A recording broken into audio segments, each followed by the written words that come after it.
तो हमारे पार्लियामेंट के अंदर 43% पॉलिटिशियंस ऐसे हैं जिनके ऊपर क्रिमिनल चार्जेस हैं, और उसमें से 29% ऐसे हैं जिनके ऊपर मर्डर, रेप, फिरौती, ये सारे चार्जेस हैं। और ऐसा नहीं है कि खाली एमपीज ही हैं, हमारे एमएलए भी इसमें पीछे नहीं है।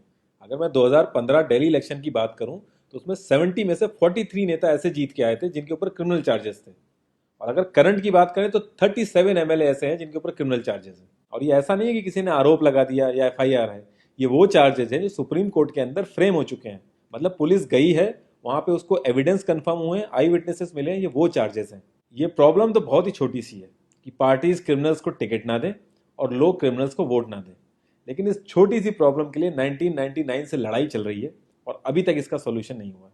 1999 में एसोसिएशन फॉर डेमोक्रेटिक रिफॉर्म, जिसे एडीआर नाम से ज़्यादा जानते हैं लोग, इन्होंने जो भी क्रिमिनल्स हैं पॉलिटिक्स में, इनके लिए एक पीआईएल डाली दिल्ली हाई कोर्ट में, और दिल्ली हाई कोर्ट ने उसको एक्सेप्ट भी कर लिया। जब दिल्ली हाई कोर्ट ने ये पीआईएल एक्सेप्ट की थी तो ये चीज़ वहीं ख़त्म हो गई थी। ये जो नेता जिन्हें हम जिता के लाते हैं ना, ये सब लोगों ने मिल के उस पीआईएल के अगेंस्ट में सुप्रीम कोर्ट में अपील कर दी। जब सुप्रीम कोर्ट से भी इनकी अपील खारिज हो गई तो हमें वो देखने को मिला जो हमने कभी नहीं देखा था, ये सारी पार्टियां एक हो गई। जब हमारे देश की सिक्योरिटी की बात आती है, उरी अटैक हो गया, बालाकोट हो गया, या हमले वाली सिचुएशन बनती है, तब भी ये पार्टियां एक नहीं होती। लेकिन इस चीज़ के लिए ये सारी पार्टियां एक हो गई थी, और ये सारी चीज़ें एक ही जगह आके फंस जाती हैं। इंडिया के कानून के हिसाब से जब तक किसी भी आदमी के ऊपर फाइनल जजमेंट नहीं आता तब तक वो बेकसूर है, और उसी चीज़ का फायदा उठता है। अगर कोई आईएएस पीसीएस की तैयारी कर रहा है और उसके ऊपर क्रिमिनल चार्जेस हैं तो उसे ऑफर लेटर नहीं मिलेगा। यहाँ तक कि क्लर्क की जॉब के लिए उसको दिक्कत आ जाएगी। लाखों कैदी ऐसे हैं जिन पर अभी जजमेंट नहीं आया है, जो अंडर ट्रायल है, उनको जेल में डाल रखा है। तो ये सारी चीज़ें जो एप्लीकेबल होती हैं सिर्फ पॉलिटिशियंस के लिए होती हैं, बाकी किसी के लिए नहीं। इतने बड़े सांसदीय क्षेत्र में पार्टियों के लिए इतना मुश्किल हो जा रहा है ऐसा कैंडिडेट ढूंढना जिसका कोई क्रिमिनल रिकॉर्ड ना हो। एडीआर की रिसर्च के हिसाब से क्रिमिनल कैंडिडेट के चांसेस 3 गुना ज्यादा होते हैं जीतने के क्लीन कैंडिडेट के मुकाबले। एक क्रिमिनल कैंडिडेट मनी और मसल पावर का परफेक्ट कॉम्बो बन जाता है। पार्टी के लिए फंडिंग इकट्ठी करनी हो, self financing, black money, campaigning के लिए फाइनेंस इकट्ठा करना हो, हर एक चीज में माहिर होते हैं। इसलिए पॉलिटिकल पार्टीज की ये पहली पसंद बन जाती है। पहले लोग इतनी डिमांड में नहीं थे, पहले वही भीड़ इकट्ठी करना, बूथ कैप्चरिंग, इन्हीं सब चीज़ों तक ये लोग लिमिटेड थे। लेकिन ये जैसे जैसे इनकी वर्सेटैलिटी बढ़ती गई, ये पॉलिटिकल पार्टीज की पहली पसंद बनते गए। यार पार्टीज की मजबूरी तो समझ में आती है, लेकिन कास्ट और सिस्टम फेलियर की वजह से लोगों की भी मजबूरी बन जाती है इनको वोट देना। आज की डेट में यार एफआईआर करने के लिए भी आपको जुगाड़ की जरूरत होती है, लेकिन वहीं अगर आप अपनी कास्ट वाले नेता के पास जाओगे तो आपका काम हो जाएगा, थोड़ा बहुत आपका हिसाब किताब देखेगा, आपका काम कर देगा वो। तो ये जो सिस्टम कमजोर है, ये मजबूर करता है लोगों को इन लोगों को वोट देने के लिए, और ये लोग पूरा ध्यान रखते हैं कि ये सिस्टम कभी स्ट्रांग ना हो। अगर तुम क्लोजली ऑब्जर्व करो तो हर नेता यही तो समझाने की कोशिश कर रहा है कि सिस्टम सारा खराब है, सिस्टम में ये कमियां हैं, और मैं तुम्हें इस सिस्टम से बचा लूंगा।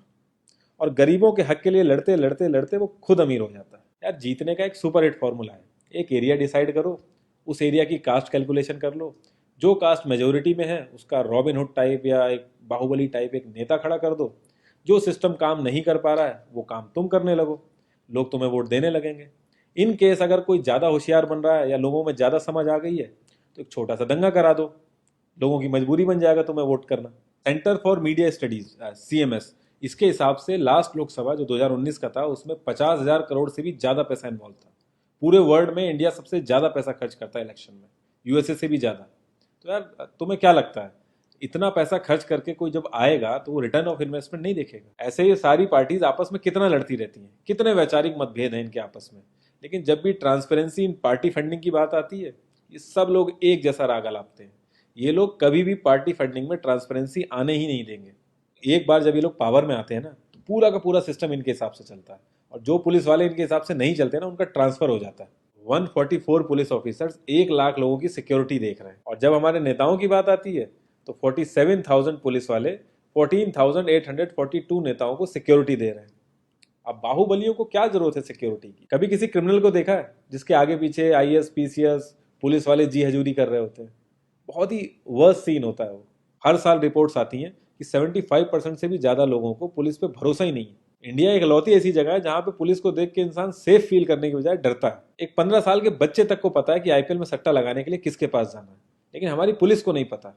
और ये सारा सिस्टम, ये जो वीक सिस्टम है, हमारे नेताओं को बहुत सूट करता है, क्योंकि जिस दिन ये स्ट्रांग हो गया तो इन सब की दुकानें बंद हो जाएंगी। इंडिया की 65% आबादी 35 की एज से नीचे है। जो हमारा लोकसभा है उसकी एवरेज एज है 54 और राज्यसभा की एज 63.5 है। एक दो केस अगर छोड़ दें तो आम आदमी के लिए पॉलिटिक्स में घुसने का रास्ता नहीं है। अगर आप गूगल पे सर्च करोगे ना टॉप 10 यंग पॉलिटिशियंस, तो एक भी नाम उसमें ऐसा नहीं होगा जिसका कोई फैमिली से पॉलिटिकल कनेक्शन ना हो।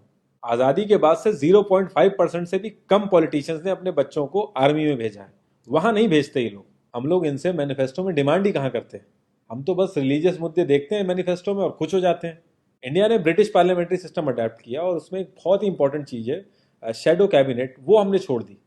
इसके बारे में बहुत ही कम लोगों को पता है और ये लोग हमें पता लगने भी नहीं देते। तो इसमें होता यह है कि अगर मैं फाइनेंस मिनिस्ट्री का ही एग्जाम्पल लूँ तो जो भी रूलिंग पार्टी का फाइनेंस मिनिस्टर है उसके पैरेलली एक ऑपोजिशन का भी फाइनेंस मिनिस्टर असाइन हो जाएगा और जो रूलिंग पार्टी का फाइनेंस मिनिस्टर है उसकी एक्टिविटीज़ को ऑपोजिशन का फाइनेंस मिनिस्टर लोगों तक पहुंचाएगा।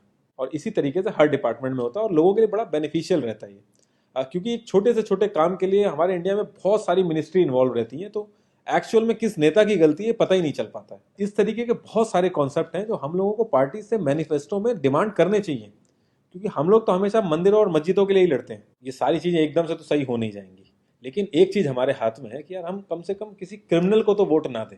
और ऐसा तो होता नहीं कि सारे के सारे लाइन से क्रिमिनल ही खड़े हो जाते हैं। हमें बस इतना करना है कि जो भी कैंडिडेट क्रिमिनल है हमें बस उसे वोट नहीं देना है, भले ही वो हमारी फेवरेट पार्टी का हो, भले ही वो हमारी कास्ट का हो। बस एक दो बार हमें ऐसे करना है, फिर इन लोगों को टिकट ही मिलना बंद हो जाएगा पार्टियों से। जितनी रिसर्च हम अपना मोबाइल फोन खरीदने में करते हैं ना, उसकी 10% रिसर्च भी अगर हमने अपने कैंडिडेट के बारे में कर ली तो ये क्रिमिनल जितने भी हैं पार्लियामेंट में नहीं दिखेंगे, ये वहीं दिखेंगे जहां इनको होना चाहिए।